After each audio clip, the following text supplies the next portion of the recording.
السلام عليكم ورحمة الله وبركاته. الحمد لله وكفى والصلاة والسلام على من لا نبي بعد. اللهم صل على رسولك سيدنا ونبينا ومولانا محمد وبارك وسلم عليه. أما بعد، فقد قال الله تبارك وتعالى بعد أعوذ بالله من الشيطان الرجيم بسم الله الرحمن الرحيم والذين يؤمنون بما أنزل إليك وما أنزل من قبلك وبالآخرة هم يوقنون. صدق الله العلي العظيم.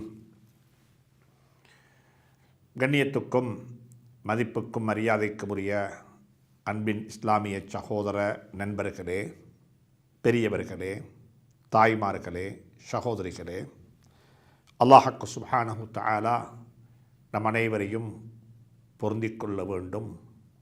நம் அனைவருக்கும் கற்றுக்கொண்டவைகளின்படி நடப்பதற்குரிய சக்தியையும் சந்தர்ப்பத்தையும் இறைவன் அமைத்து தர வேண்டும் என்று சொல்லி இறைவனை அல்லாஹ்வை பிரார்த்தித்து கொண்டு சூரத்துல் பக்கராவினுடைய ஆரம்ப ஆயத்துக்களை நாங்கள் படித்து கொண்டிருக்கின்றோம்.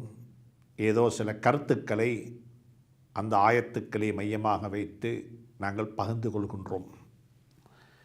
அல்லாஹ் சுப்ஹானஹு தஆலா முத்தகீங்கள், இறை பக்தர்கள், இறை நேசர்களுடைய அடையாளங்களை இங்கே மேலோட்டமாக குறிப்பிடுகின்றான். 5 வகையான குவாலிட்டிஸ், 5 வகையான தகமைகள் உடையவர்களாக இருப்பார்கள் முத்தகீங்கள் என்று சொல்லி அல்லாஹ் சுப்ஹானஹு தஆலா குர்ஆனுடைய ஆரம்பத்திலேயே அந்த 5ஐயும் பட்டியலிட்டு விட்டான். அதில் முதலாவது தான் அல்லதீன யுமினூன பில் கைப். அவர்கள் மறைமுகமான விடயங்களை விசுவாசம் கொண்டவர்களாக இருப்பார்கள்.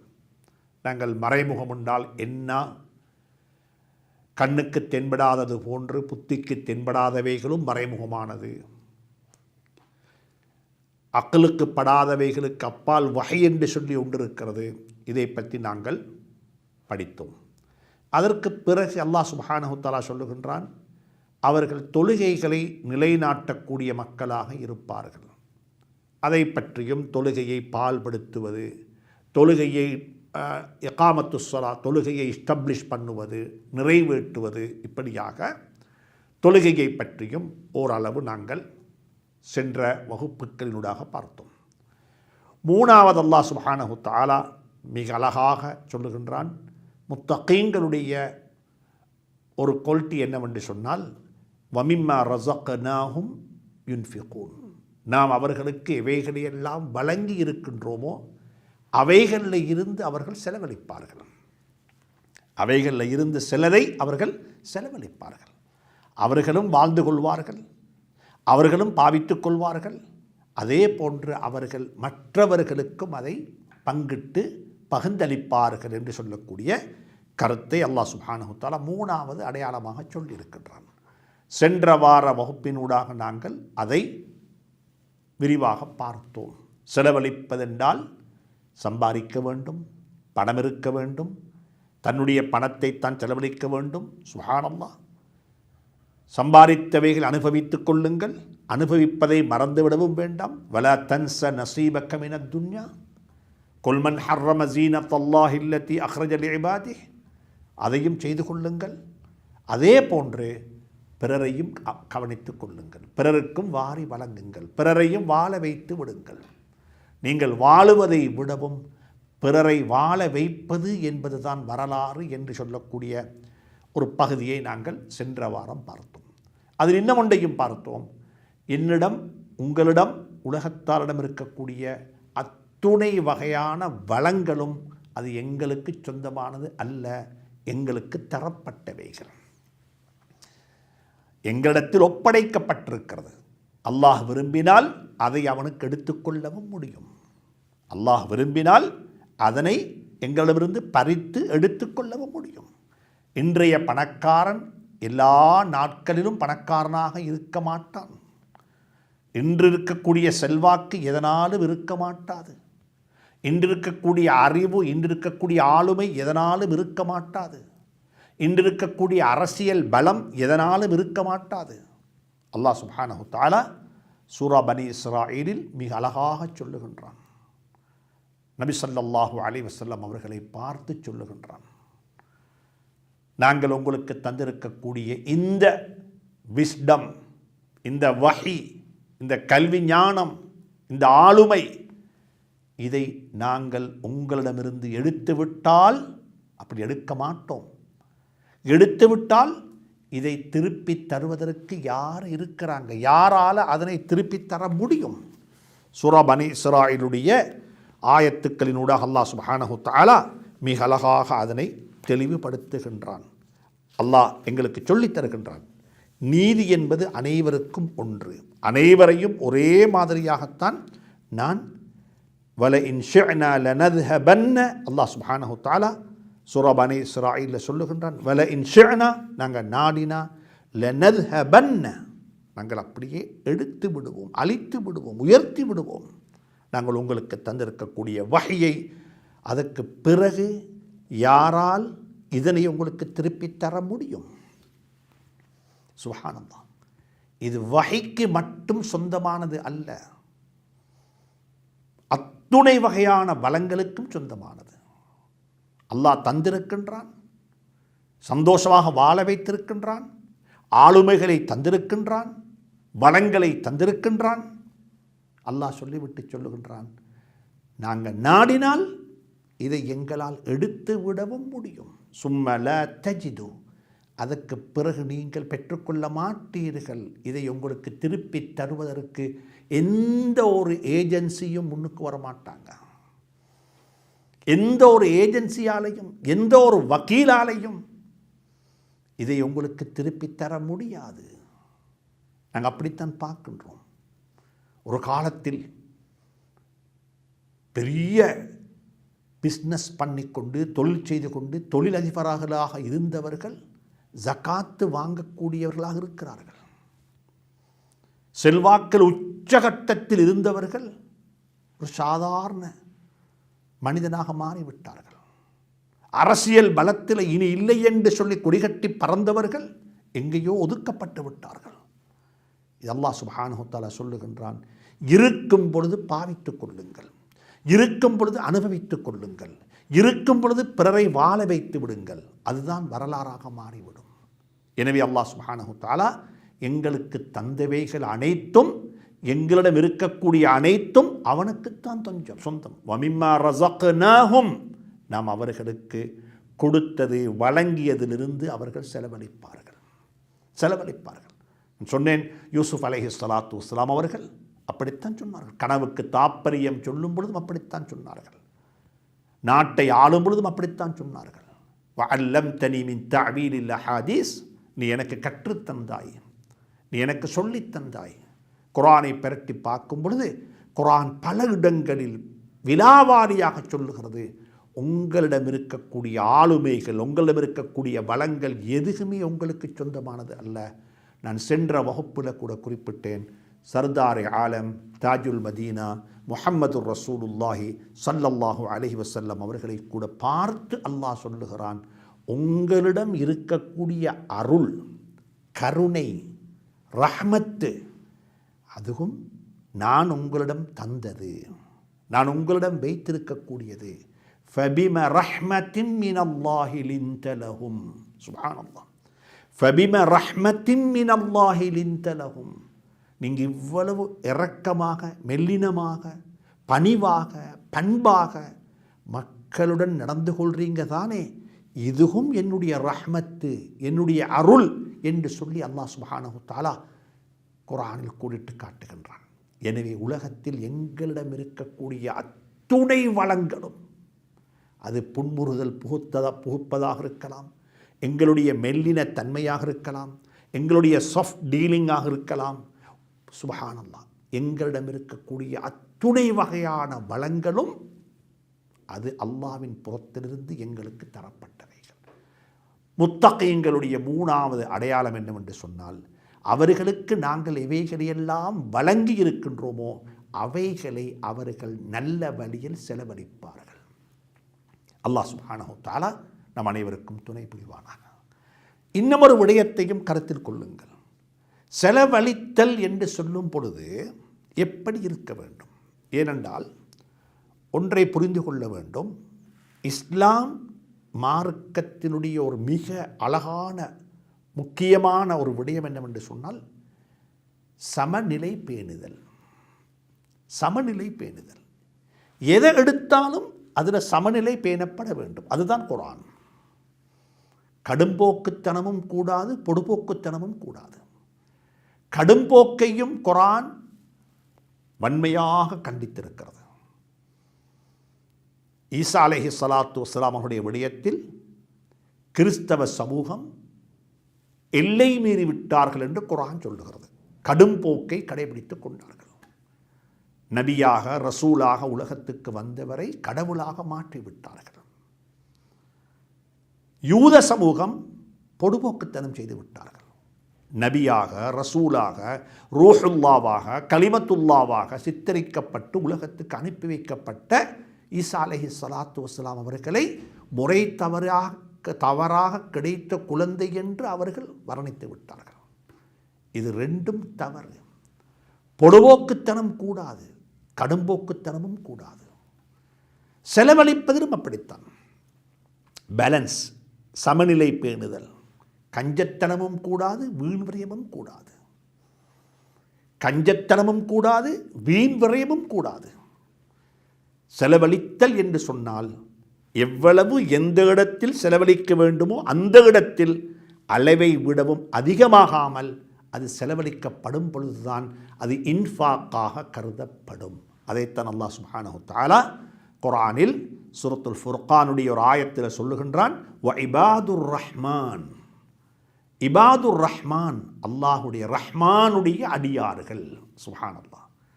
அல்லாஹுடைய அடியார்கள் என்பதை விடவும் இரக்கமுடைய கருணையுடைய அனைவரையும் கருணை கொண்டு பார்க்கக்கூடிய அந்த ரஹ்மானுடைய அடியார்களை பற்றி அல்லாஹ் சொல்லுகின்றான். இபாதுல்லாஹ் என்று சொன்னாலும் குற்றமில்லை. ஆனால் அல்லாஹ் என்று சொல்லுவதை விடவும் ரஹ்மான் குலிதுல்லாஹ அபிதுர் ரஹ்மான் உண்டு. அல்லாஹ் என்று சொல்லி அல்லாஹ்வை கூப்பிடுங்கள், அலையுங்கள். அப்படி இல்லை என்றால் ரஹ்மான் என்று சொல்லி அலையுங்கள். அனைவரையும், இந்த உலகத்தில் அனைவரையும் ஒரே மாதிரியாக பார்க்கக்கூடியவன், நல்லவர்களையும் கெட்டவர்களையும். சுப்ஹானல்லாஹ். அனைவருக்கும் வளங்களை பங்கிட்டு கொடுக்கக்கூடியவன், அனைவரும் மீதும் கருணை கொண்டவன், அனைவரையும் வாழ வைத்துக் கொண்டிருப்பவன், அனைவரையும் பாதுகாப்பவன். அப்படிப்பட்ட ரஹ்மான். சுப்ஹானல்லாஹ். வ இபாதுர் ரஹ்மான். ரஹ்மானுடைய அடியார்கள் யார் தெரியுமா? அவர்களுடைய 10 குவாலிட்டி, 10 வகையான குவாலிட்டிஸ், தன்மைகளை பற்றி அல்லாஹ் சொல்லியிருக்கின்றான். அதில் 3வது அல்லது 4வது குவாலிட்டி என்ன தெரியுமா? அவர்களுடைய தன்மை, அவரிடம் இருக்கக்கூடிய ஒரு வித்தியாசமான பண்பு என்னன்னு சொன்னால் வல்லதீன இதா அன்ஃபகு. இங்கே என்ன சொல்லுகிறான்? இங்கே சொல்லுகிறான் அல்லதீன யுன்ஃபிகூன, அவர்கள் செலவழிப்பார்கள். இங்கே சொல்லுகிறான் அவங்க யார் என்று சொன்னால் இதா அன்ஃபகு, அவர்கள் செலவழிப்பார்கள் என்றிருந்தால் வீண் விரயம் செய்யவும் மாட்டார்கள், கஞ்சத்தனமும் செய்யவும் மாட்டார்கள். வல்லதீன இதா அன்ஃபகு லம் யுஸ்ரிஃபு வலம் யக்துரு வகான பைன ذلك கவாமா. இன்ஃபாக் என்பது கஞ்சத்தனத்துக்கும் வீண் விரயத்துக்கும் இடையில் இருக்கக்கூடிய ஒரு சந்தர்ப்பத்துக்கு பெயர்தான் செலவழித்தல் என்பது. இந்த ஆயத்துக்கு கீழே அல்லாமா குர்துபி ரஹ்மத்துல்லாஹி அலைஹி ஒரு அழகான வரலாற்று குறிப்பை குறிப்பிட்டிருக்கிறார்கள். எங்களுக்கு தெரியும், 5வது ஹலீஃபா என்று பேர் வர்ணிக்கப்படக்கூடிய ஒருவர் தான் உமர் இப்னு அப்துல் அசீஸ் ரஹ்மத்துல்லாஹி அலைஹி. அவர்களுடைய வாழ்க்கை வரலாறு படிக்கப்பட வேண்டிய வாழ்க்கை வரலாறு. எப்படிப்பட்ட ஆட்சி, எப்படிப்பட்ட ஒரு நீதம், எப்படிப்பட்ட ஒரு பொருளாதார கொள்கை, எப்படிப்பட்ட சமநிலை, சமூகத்துக்கு மத்தியில் ஒற்றுமை, மாற்று மதத்தை சார்ந்தவர்களை எப்படி அவர்கள் அரவணைத்தார்கள், அவர்கள் எப்படிப்பட்ட வாழ்க்கையை அறிமுகப்படுத்தினார்கள் என்பதெல்லாம் ஒரு படிக்கப்பட வேண்டிய ஒரு பாடம். அவர்களுடைய பொருளாதார கொள்கை என்பதெல்லாம் மிக தெளிவாக எழுதப்பட்டிருக்கிறது. ஹதரத் உமர் இப்னு அப்துல் அசீஸ் ரஹ்மத்துல்லாஹி அலைஹி அவர்கள் திருமணம் முடித்தார்கள். அவர்கள் திருமணம் முடித்தது அவர்களுடைய காலத்தில் வாழ்ந்த ஒரு ஹலீஃபாவுடைய மகள். அவர்கள் ஹலீஃபாவாக ஆகுவதற்கு முன்னாலேயே ஒரு ஹலீஃபாவுடைய மகளைத்தான் அவர்கள் திருமணம் முடித்தார்கள். அந்த பெண்ணுடைய பெயர் ஃபாத்திமா. அந்த பெண்ணை பற்றி ஒரு வரலாற்று குறிப்பு இருக்கிறது. அதாவது அந்த பெண்ணுடைய அப்பா மர்வான் என்பவரும் ஹலீஃபாவாக இருந்திருக்கிறார் உமையாக்களுடைய ஆட்சி காலத்தில். அதற்கு பிறகு அப்துல் மலிக் என்பவரும் ஹலீஃபாவாக இருந்திருக்கிறார். சுப்ஹானல்லாஹ். அதற்கு பிறகு அந்த பெண்ணுடைய அந்த ஃபாத்திமாவினுடைய 4 சகோதரர்கள், சுலைமான், ஹிஷாம், வலீத் என்று 4 சகோதரர்கள், 4 பேருமே ஹலீஃபாக்களாக இருந்திருக்கிறார்கள். ஒருவருக்கு பின் ஒருவராக ஹலீஃபாக்களாக இருந்திருக்கிறார்கள். அதில் தன்னுடைய கணவன் உமர் இப்னு அப்துல் அசீஸ் ரஹ்மத்துல்லாஹி அலைஹி அவர்களும் ஹலீஃபாவாக இருந்திருக்கிறார்கள். இமாம் சுயூத்தி ரஹ்மத்துல்லாஹி அலைஹி குறிப்பிட்டிருக்கிறார்கள், அபூர்வமான ஒரு பெண். இப்படிப்பட்ட அனைத்தும் அதாவது அப்பா பாட்டன், அதுக்கு பிறகு தந்தை, அதுக்கு பிறகு 4 சகோதரர்கள், ஒருவருக்கு பின் ஒருவராக, அதற்கு பிறகு தன்னுடைய கணவன், இப்படியாக அனைவருமே ஹலீஃபாக்களாக இருந்த ஒரு பெண்மணிதான் இந்த ஃபாத்திமா பின்தி அப்துல் மலிக் பின் மர்வான் என்று சொல்கிற பெண். இந்த பெண்மணி தான் உமர் இப்னு அப்துல் அசீஸ் ரஹ்மத்துல்லாஹி அலைஹியுடைய வாழ்க்கை துணைவி. அவர்கள் தான் மனைவி. கல்யாணம் நடந்து முடிந்து விட்டது, திருமணம் நடந்து முடிந்து வாழ்க்கையை ஆரம்பித்து விட்டார்கள். அந்த சந்தர்ப்பத்தில் ஹலீஃபாவாக இருந்த மாமா அப்துல் மலிக் அவர்கள் தன்னுடைய மருமகனை அழைத்து மருமகனிடத்தில் கேட்டொரு கேள்விதான், என்னுடைய மகளுடைய விடயத்தில் நீங்கள் எப்படி செலவு செய்ய போகிறீர்கள்? என்னுடைய மகளுக்கு நீங்கள் எப்படி செலவு செய்வீங்க? எப்படிப்பட்ட ஒரு வாழ்க்கையை நீங்கள் அவருக்கு செய்து கொடுக்க போகிறீங்க? என்ற கல்யாணம் முடித்து கொடுத்தா ஹலீஃபாவாக இருந்தாலும் சரி, அது வாப்ப செலவழிப்பது முறையல்ல, கணவன்தான் செலவழிக்க வேண்டும். கணவனுடைய பணத்தில் தான் அவள் வாழ வேண்டும். கணவனுடைய கொடுப்பனவில் தான் மனைவி தங்கி இருக்க வேண்டும். எனவே கேட்டார்கள், எப்படி செலவழிக்க போகிறீங்க என்று சொல்லி. அந்த நேரத்தில் உமர் இப்னு அப்துல் அசீஸ் ரஹ்மத்துல்லாஹி அலைஹி இந்த ஆயத்தை ஓதி ஒரு தஃப்சீர் செய்தார்கள். மாமாக்கு ஒரு தஃப்சீர் செய்தார்கள். உங்களோட மகளுக்கு நான் எப்படி தெரியுமா செலவழிப்பேன்? வல்லதீன இதா அன்ஃபகு லம் யுஸ்ரிஃபு வலம் யக்துரு. அவர்கள் செலவழிப்பார்கள் என்றிருந்தால் கஞ்சத்தனம் செய்யவும் மாட்டார்கள், வீண்வரையம் செய்யவும் மாட்டார்கள். அந்த 2க்கு மத்தியிலே இருந்து செலவு செய்வார்கள். நானும் அப்படித்தான் செய்ய போகிறேன் என்று சொல்லிவிட்டு ஒரு காயிதா, ஒரு அடிப்படையை சொல்லிக் கொடுத்தார்கள். அல் ஹஸனத்து பைன ஸய்யிஅத்தைன். எப்பயுமே உலகத்தில் ஒரு நன்மையான கர்மம் என்று சொல்லுவது 2 பாவங்களுக்கு மத்தியில் இருக்கும். ஒரு நன்மையான கர்மம் என்பது பொடுபோக்குத்தனம் செய்தால் பாவமாக மாறிவிடும், கடும்போக்குத்தனத்தை கடைபிடித்தாலும் பாவமாக மாறிவிடும். ஒரு நன்மையான கர்மம் என்பது 2 பாவங்களுக்கு மத்தியில தான் எப்பயுமே இருக்கும். செலவழிப்பது என்பது இபாதத்தாக இருந்தால் கஞ்சத்தனம் செய்வது பாவம், வீண்வரையம் செய்வது பாவம். சுப்ஹானல்லாஹ்.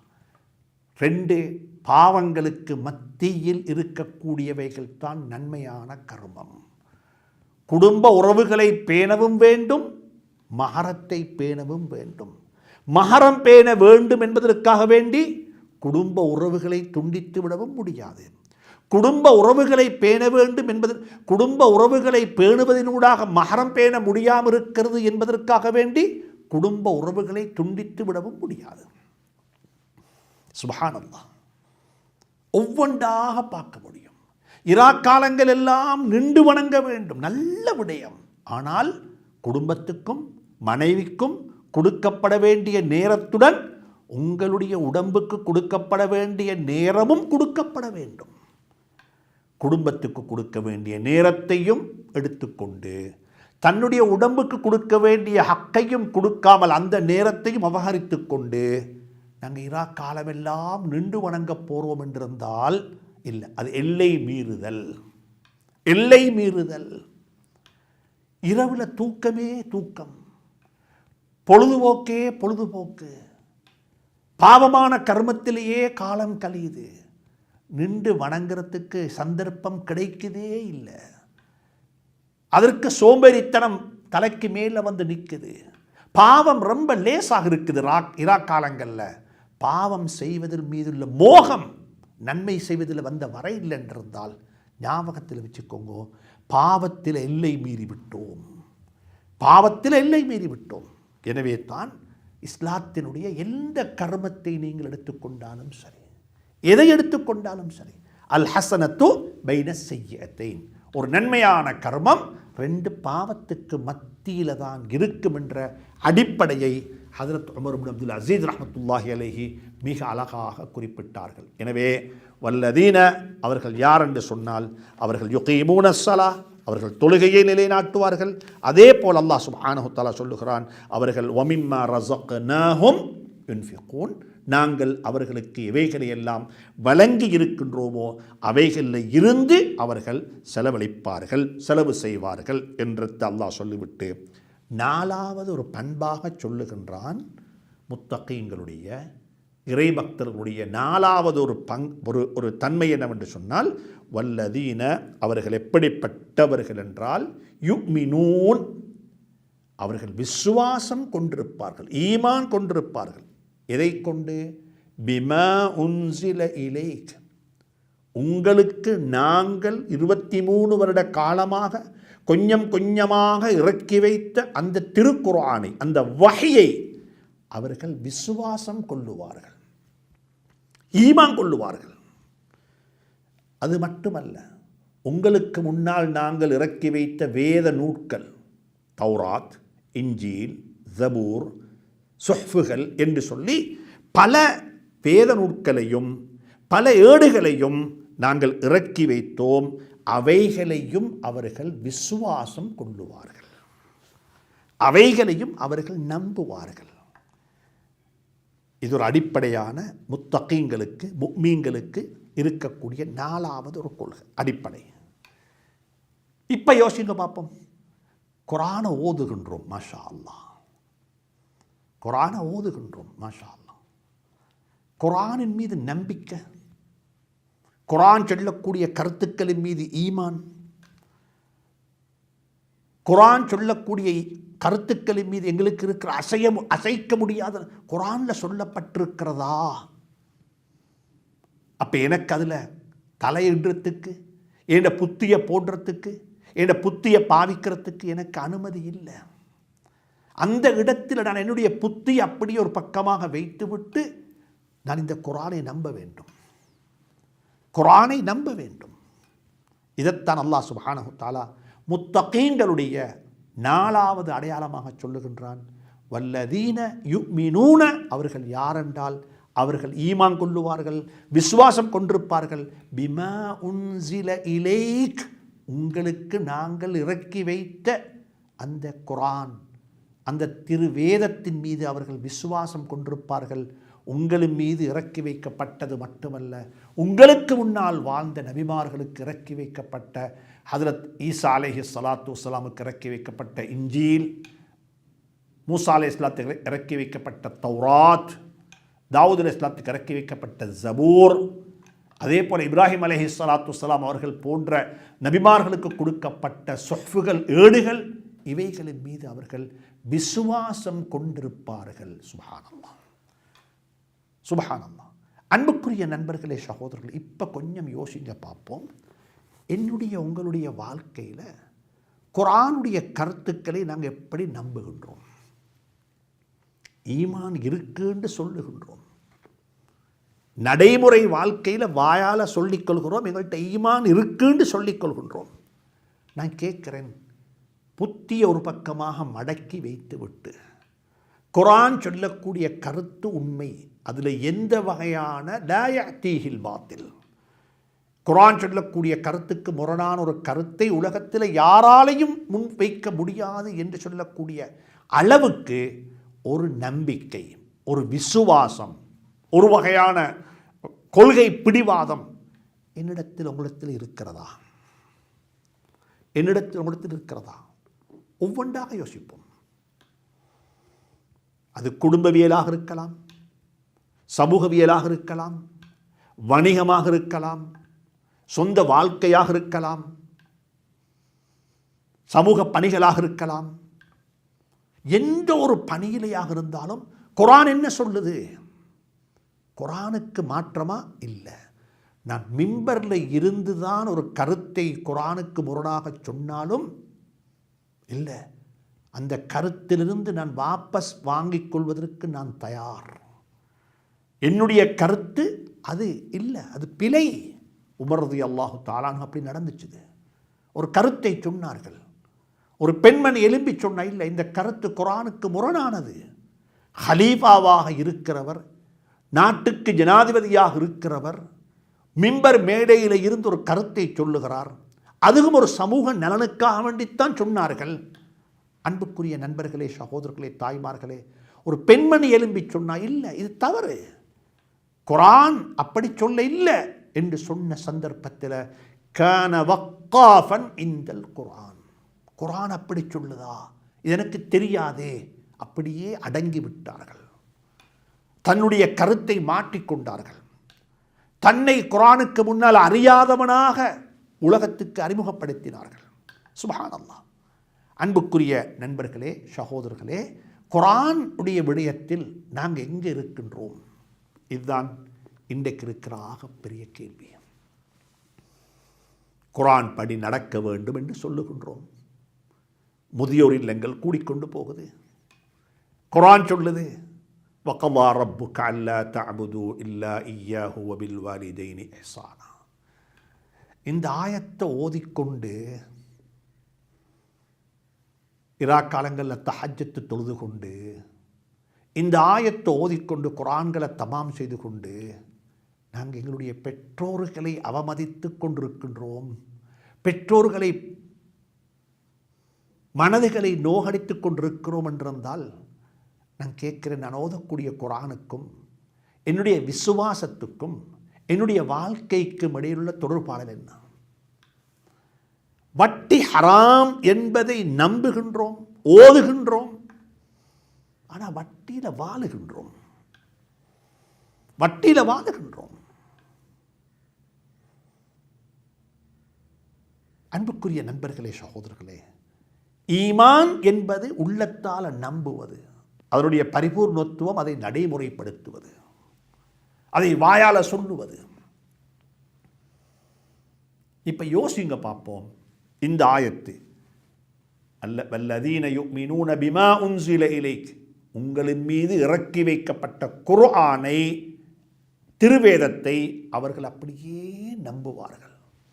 புத்திக்கு பட்டாலும் சரி, படாவிட்டாலும் சரி, கண்ணுக்கு தென்பட்டாலும் சரி, தென்படாவிட்டாலும் சரி, குர்ஆன் சொல்லுதா, மாஷா அல்லாஹ், சரி, அதில் மாட்டு கருத்து கிடையாது. அனந்தர சொத்து இப்படித்தான் பங்கு வைக்கப்பட வேண்டும். யூசிக்குமுல்லாஹு ஃபி அவுலாதிக்கும் லிஸ்ஸக்கரி மிஸ்லு ஹவ்வில் உன்ஸயைன், குர்ஆன் அப்படித்தான் சொல்லுது. கொஞ்சம் யோசிங்கோ, எங்கட வாழ்க்கையில், எங்கட குடும்ப வாழ்க்கையில் அனந்தர சொத்துக்கள் எப்படி பங்கு வைக்கப்படுகிறது, எப்படி பிரித்து கொடுக்கப்படுகிறது?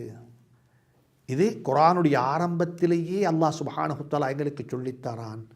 6666 ஆயத்துக்களை விளங்கி ஓதி படிப்பதற்கு முன்னாலேயே ஒரு விஷயத்தை விளங்கிக்கோங்கோ, நீங்கள் இந்த நம்புறீங்களா, விசுவாசம் கொள்றீங்களா, நம்பிக்கை இருக்குதா? அல்லாஹ் சுப்ஹானஹு வ தஆலா அந்த நம்பிக்கையை எனக்கும் உங்களுக்கு முதலாவது நசீபாக்க வேண்டும். அடுத்த வார வகுப்பினூடாக இன்ஷா அல்லாஹ் இதை இன்னும் விரிவாக, குர்ஆனுக்கு நானும் நீங்களும் செய்ய வேண்டிய கடமைகள் என்ன, எங்களுக்கு முன்னுள்ள வேதங்களுக்கு நாங்கள் செய்ய வேண்டிய கடமைகள் என்ன, அந்த வேதங்களில் இருக்கக்கூடிய கோட்பாடுகள், வேதங்களில் சொல்லப்பட்டிருக்கக்கூடியவைகளை எங்களுக்கு பின்பற்ற முடியுமா? ஷராஇஉ மன் கப்லனா, எங்களுக்கு முன்னால் இறக்கி வைக்கப்பட்ட அல்லாஹ் சுப்ஹானஹு வ தஆலாவினால் விதியாக்கப்பட்ட ஒரு கட்டளை, சட்டக்கோர்வை இருக்கிறது. அது எப்படிப்பட்டது? இப்படியாக குர்ஆனுடைய ஒரு சமூகமாக வாழுவோம், குர்ஆனை விளங்குவோம், குர்ஆனை படிப்போம், குர்ஆனை நடைமுறைப்படுத்துவோம், குர்ஆனின் பக்கம் பிறரை அழைப்போம். குர்ஆன் என்பது ஆத்மீகத்தில் உயரப் போக போக போக குர்ஆனுடைய எல்லைகளும் விரிவடைந்து கொண்டே போகும் என்பது யதார்த்தம். அல்லாஹ் சுப்ஹானஹு தஆலா அப்படிப்பட்ட ஆத்மீக உணர்வுகளையும் ஆத்மீக எழுச்சியையும் ஆத்மீக பண்பாட்டையும் அல்லாஹ் எனக்கும் உங்களுக்கும் தந்தருளுவானாக. வ ஆஹிரு தஅவானா அனில் ஹம்துலில்லாஹி ரப்பில் ஆலமீன். வஸ்ஸலாமு அலைக்கும் வரஹ்மத்துல்லாஹி வபரகாத்துஹு.